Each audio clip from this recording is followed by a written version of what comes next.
11/2018 መካከለኛው ምስራቅ ምን ይመስላል በዛሬው ዕለት የሚለውን መረጃዎችን እንሰጣለን።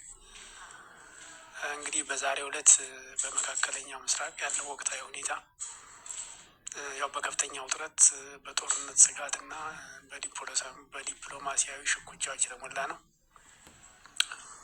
በተለይ በአሜሪካ እስራኤል ጥምረትና በኢራን መካከል ያለው ግጭት እንዲሁም የጋዛና የሊባኖስ ሁኔታ የዓለምን ትኩረት እንደሳበ አልጀዚራ ዘግቧል።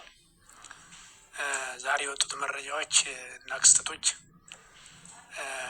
የአሜሪካና የኢራን ውጥረት፣ የዶናልድ ትራምፕ ማስጠንቀቂያ እንደሚሉት የመጨረሻ እድል የሚል ነገር ይዘው መጥተዋል። የአሜሪካው ፕሬዚዳንት ዶናልድ ትራምፕ ኢራን አዲስ የሰላም ስምምነት እንድትፈርም የመጨረሻው እድል እንደሆነ አስጠንቅቀዋል። ስምምነት ላይ ካልደረሰ ጠንካራ ወታደራዊ እርምጃዎች ሊቀጥሉ እንደሚችሉ ፍንጮችን ሰጥተዋል። ሌላው የንግግሩ ውዝግብ ነው።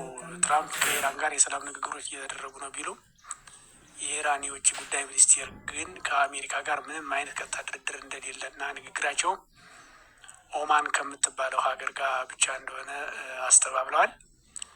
ሌላው የሆርሙዝ ሰርጥን በተመለከተ የኢራን ወታደራዊ ኃይሎች በወሽመጡ ላይ ጥብቅ ቁጥጥር ለማድረግ እየሞከሩ ሲሆን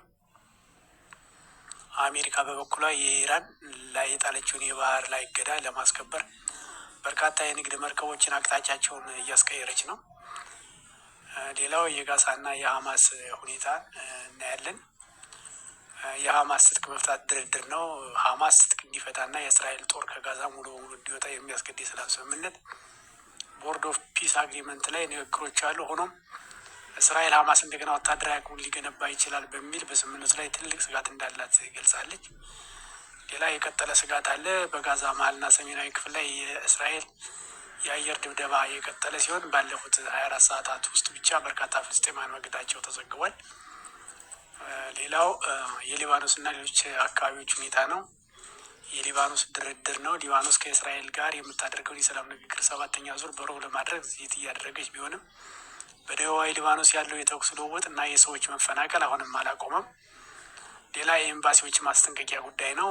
በአካባቢ ያለ የጸጥታ ሁኔታ በማንኛውም ሰዓት ሊያሽቆለቁል ስለሚችል በአሜሪካ፣ የዮርዳኖስ፣ በሳውዲ አረቢያ እና በባህረ ሰላጤው ሀገራት ያለው የውጭ ጉዳይ አካባቢውን ለቀው እንዲወጡ ወይም ጥንቃቄ እንዳያደርጉ ኤምባሲዎቻቸውን አሳስበዋል። ይህን ይመስላል እንግዲህ በመካከለኛው ምስራቅ ያለው ወቅታዊ ሁኔታ። አመሰግናለሁ።